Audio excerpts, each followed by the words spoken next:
Katakod kan pag-obserbar kan Semana Santa makakaibanan niya tuong niya na hapon si Reverend Father Glenn Ruiz, Director kan Archdiocesan of the Liturgical Commission asin Rector and Parish Priest kan St. Jude Tadeus Parish.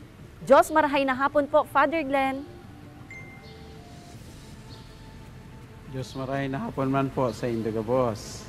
Opo, Father, katakod po kan pag-obserbar kan Semana Santa. Ano po ang pirming pagirumdum kan simbahan sa pag-obserbar ta kaini? Gura no po kaimportante ang pag-obserbar kaini para sa simbahan asin para man sa mga Katoliko? Iya po.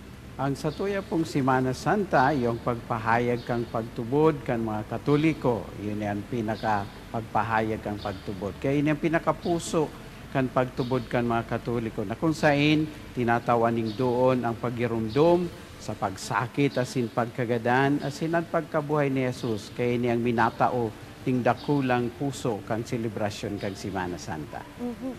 Father, ano po ba ang mga dapat asin dai dapat nagibuhon tuyong Semana Santa? Ano po si tamang pag-obserbar kaini? Sa pagtarampasan na kang Semana Santa, tinatawan na tulos kita ning dakulang giya na lugod ang sining simana, maging sarong Simanang Santa, sarong banal na simana, na kung saan tatawan ta ang mahalaga, ang pagpamibi, pagsakripisyo, asinurog sa gabos, ang mga gibong herak sa mga nangangaipon nyatong mga tugang. Kaya siguro po, ang satuyang magayon na sa itong repasuhon, bako sa na po kitang maging bakasyonista, kundi makisumaro kita sa mga gibo, kangabos na Semana Santang mahiling niya itong selebrasyon. Bako lang po kitang maging turista na naghihiling, kundi maging parte kang selebrasyon kang Semana Santa. Tanganing ang Semana ini, Santa, asin patuson kita kang Diyos nun na presensya ng kagurangnan. Huring kaputan na sana po, Father, ano po ang mensaheng maut nindong ipaabot sa publiko para sa pag-obserbar kan Semana Santa?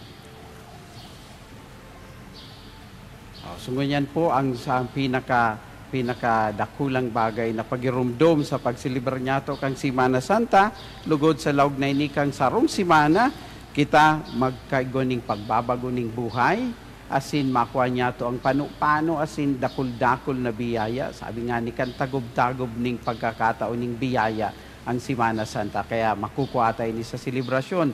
Kasi nurog sa gabos, kita man lugod patuson kang Diyos nun na pakisumaro sa satong mga tugang na manangangaipo. Tanganing ang satuyang buhay, tunay talagang nagsilibrat kang Semana Santa.